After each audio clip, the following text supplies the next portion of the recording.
I've always loved stories that take the norm and flip it on its head. That idea that the assumption is that the Demon Lord's always the bad thing and the people are always the good thing. That Tsukimichi Moonlit fantasy where the good's the bad is the good. That never judge a book by its cover, I guess. And that's really something that I feel is happening with I'm Quitting Heroing. This idea that despite the fact that somebody can go through the levels of defeating the Demon Lord, they can realize at some point that they might have made a mistake. But this is my thoughts on the first 3 episodes of I'm Quitting Heroing, a series that is airing in the spring 2022 anime season, so let's jump right into it. I'm Quitting Heroing opens up with Leo, the hero of this world. This is a fantasy setting where we have a demon lord that is taking over the world, and one such hero named Leo has taken her on and defeated the demon lord and his entire army. Well, things didn't really pan out after that. As he returns home after defeating the demon lord, everybody looks at Leo as a monster. Like, this guy took on everything by himself, defeated the demon lord. This person's not safe. This person's too powerful. And so the people revolt. They rise up against Leo and claim that he is the new threat to them, all the way to the point where the king himself, even though he acknowledges that Leo saved them, he has to do what his people desire, and he banishes Leo. Well, with no place to go, Leo decides, well, let me go see if the demon lord wants me.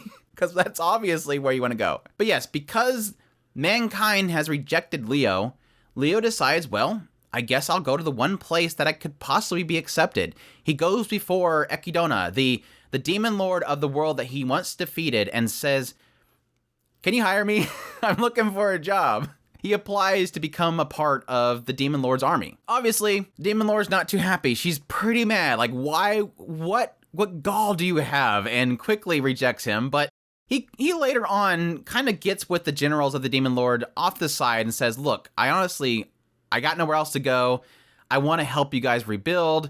Let's rebuild this place. Let me help you fix and rebuild the Demon Lord army. Now, we do get some side story at some point. This little hint that Leo's seen once before. On the battlefield, when Ekidona, this demon lord, was out on the battlefield, she stated one thing that caught his attention. Don't harm the innocent. Basically, Ekidona didn't want to kill randomly. Ekidona wanted to keep strictly to it being a conquest that was without, innocent bloodshed. She had a heart in there, which I think he's gravitating to, that he's attaching himself to. Again, here's the countries that rejected him and called him a monster, but here's somebody that had a heart. And so it's kind of indicating that was that sign that this might be the good guys. Like, the Demon Lord and their army, they're probably the good guys in this picture, and that's obviously what they're kind of setting up with this whole story. Well, after he presents to the 4 generals of the Demon Lord, look, I'm honest with this. This is something generally that I want to do. They kind of accept him. They give him like this trial period that if he can prove that he's a good person, that he will help them, they will all together go to the Demon Lord and convince her and allow him to be a part of them. As we get into the second episode, a lot of the focus is on the first of these general, which is Stena. She's a succubus. But oddly enough, the joke kind of is ongoing, is that despite being a succubus, she doesn't really like close encounters. And so he always teases her by getting close to her, and then she gets mad, and he's like, oh, are you even a succubus? Like, normally succubuses are for this kind of stuff. But essentially what he does is he realizes that she is pretty much carrying all the paperwork. She's carrying everything administrative. She's carrying it, and she's doing all these other side things as well, like repowering up these towers and stuff that only take her mana. And so in the second episode, a lot of the focus of Leo is to, I guess, instill upon her that she needs to delegate. Like, here's a list of the things you do. These people can handle these parts. Let them handle it. Trust your subordinates. And he does push on her, like, you do trust these people. You chose them. Allow them to help you. And the subordinates want to help her. They desire that. And that's what the focus you get with that second episode, is him really kind of winning her over and helping her learn to trust. And as we get in the third episode, the focus shifts to Lily, which Lily is this like beast girl that apparently when he defeated everybody, she claimed that because he defeated her in her race, if you're defeated like that, they have to be your husband. So she's already believing that Leo is literally her husband. And so she's super excited about him being here, honestly. But the whole joke with this third episode is that she's the lead in logistics. And she's super hyper genki, wants everybody to have fun, is very childish in her mindset, and Like, her documentation she submits for her reports is literally her drawing with a crayon these goofy, colorful pictures of them having fun together. And so, yes, her being logistics, moving things from one location to another, gives him a lot of pause. So he has to go along with her to help her move all this stuff from these Dragonkins over to the Demon Lord's castle. And the idea here is that Leo is trying to instill upon Lily the idea of accepting help. Accepting help from others because she's always just kind of on her own, just rushing forward. So my thoughts on I'm quitting heroing. I think the first thing I really need to address is I don't know if we're calling this an isekai or not. In the first scene of the first episode, we see what we assume is Leo in a modern setting being told by somebody to do what he wants to do. Like, when all things fail, do what you want to do. And he says, he basically agrees to it, and then it cuts forward, and now we're in the fantasy setting, and Leo's defeated the Demon Lord. So, the question mark does come for the story-wise, and if you know this, if you know the light novel, please don't put it in the comments. I don't want to know. It's speculation at this point. Is this a case where he was once in a modern setting, and he was at battle with other people? He does still have a sword in this modern setting. He's in like a street setting with skyscrapers and everything. Is it that he was in the modern times as a warrior, and then was he sekai'd into this fantasy setting to be the hero, defeats the Demon Lord, and then suddenly wants to help the Demon Lord? Or was that a vision of the future? Like, is he going to help this world advance, and eventually he's going to go to war with somebody? My assumption is the first, because then how is he going to advance the world to modern times that quickly? So it does beg the question, was he some sort of great hero that maybe he just transfers worlds? He goes from world to world to world, and at one point he was in a modern times fantasy world where he defeated somebody and then transferred to this world. It seemed like an odd addition to the story, and then it never really addresses it again. So my assumption is that possibly Leo, when he transfers worlds, forgets everything from the previous world.